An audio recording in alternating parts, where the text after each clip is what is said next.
Assalamualaikum warahmatullahi wabarakatuh. Perkenalkan, kami dari kelompok 2 akan mempresentasikan hasil kerja kelompok kami tentang lamp stiker.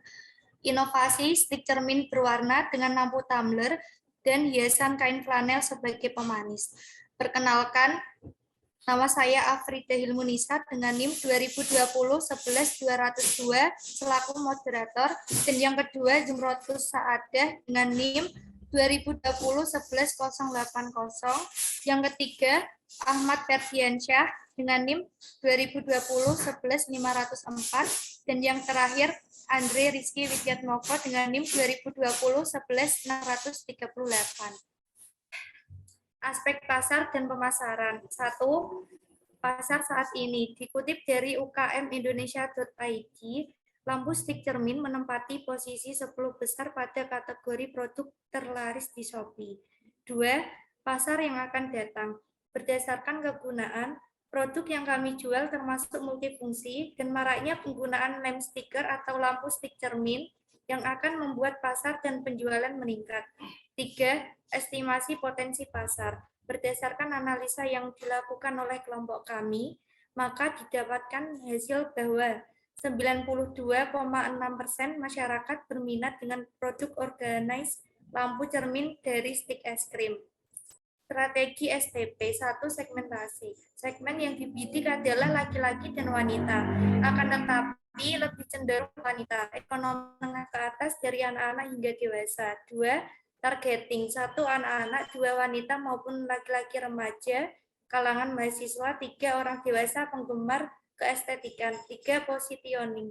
Produk pengembangan lampu stik cermin dengan penambahan lampu tumbler di sekeliling cermin akan lebih berfungsi bagi penggunanya. Bauran pemasaran. 1. Produk. Nama produk lamp stiker, bahan stik es krim, manfaat memberikan nilai keindahan dan keestetikan di suatu ruangan. 2. Price. Lamp stiker dibanderol dengan harga mulai dari 58.000 sesuai dengan ukuran dan disesuaikan dengan perhitungan HPP yang telah dilakukan. 3. Place offline di rumah produksi Kak Jumrotus Saadah, tepatnya di Desa Puyo, Dawe, Kudus. Online juga tersedia di beberapa marketplace. 4. Promotion menawarkan secara langsung kepada masyarakat atau calon pembeli dengan memberikan brosur dan diiklankan di beberapa marketplace. Aspek ekonomi dan lingkungan. Manfaat ekonomi, sosial, dan budaya. Dalam aspek ekonomi dan sosial perlu ditelaah apakah keberadaan suatu proyek atau usaha akan memberikan manfaat secara ekonomi dan sosial kepada berbagai pihak atau sebaliknya. Dari sisi ekonomi, keberadaan usaha dapat merubah dan bisa juga mengurangi income per kapita penduduk, terutama penduduk setempat, maupun berpengaruh terhadap ekonomi secara makro. Dari sisi sosial budaya, dengan adanya proyek bisnis tersebut terjadi pergeseran kondisi sosial dan perilaku masyarakat. Penanganan limbah. Limbah dari sisa produksi es krim yang berupa stik ini dijual di mana stik es krim ini masih ada yang menggunakannya untuk menghasilkan produk lain, misalnya stik cermin dengan penambahan lampu tumbler dan hiasan dari kain flanel sebagai pemanisnya. Aspek teknis dan teknologi. Tepatnya produksi di rumah Pak Jumrotus Saadah di Desa Puyo, Dawe, Kudus. Kapasitas produksi dalam 1 bulan produksi dengan homemade, maka industri kerajinan kami mampu menghasilkan 50 biji es per bulan. Teknologi yang digunakan yaitu gunting dan alat lem tembak. Metode penilaian investasi payback period. PP sama dengan nilai investasi sekali 1 tahun dibagi kas masuk bersih sama dengan 5.190 dikali 1 tahun dibagi 11.520 sama dengan 5 hari. Metode penilaian investasi Profitability Index atau PI. PI sama dengan PV kas masuk dibagi PV kas keluar sama dengan 11.520 dibagi 5.190 sama dengan 2. Aspek manajemen, struktur organisasi.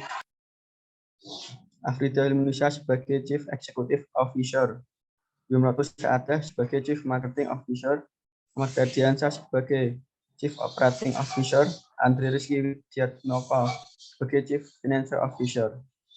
Deskripsi pekerjaan. 1.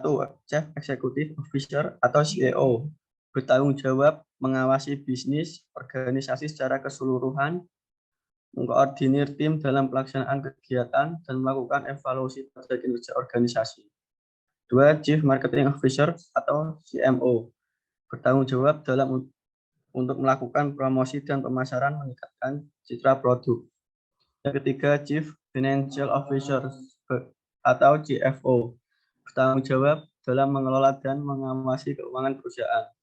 Yang keempat, Chief Operating Officer atau COO bertanggung jawab dalam kegiatan praproduksi secara keseluruhan seperti penyediaan alat dan bahan serta persiapan tempat produksi, bertanggung jawab mengelola pesanan dari konsumen. Jadwal kegiatan. Jenis kegiatan 1. Survei pasar bulan ke-1, penanggung jawab Zumratus Saadah. Yang kedua, persiapan alat dan tempat bulan 1 dan kedua, penanggung jawab Afrida Munisa dan Ahmad Ferdiansyah. Yang ketiga, tahap produksi bulan kedua, penanggung jawab Andre Rizky Widiatmoko, Ahmad Ferdiansyah. Tahapan promosi bulan kedua, penanggung jawab semua anggota.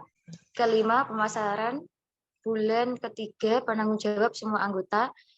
Dan yang keenam, evaluasi usaha bulan ke-1, kedua, dan ketiga, penanggung jawab semua anggota. Aspek yuridis, bentuk perusahaan, bentuk badan usaha merupakan perseorangan di mana dipimpin oleh chairman. Sampel produknya adalah sebagai berikut. Hasil analisis dapat disimpulkan dari semua aspek bahwa bisnis ini layak untuk dijalankan dan didanai oleh investor. Sekian presentasi dari kelompok kami. Apabila ada salah kata, mohon dimaafkan. Assalamualaikum warahmatullahi wabarakatuh.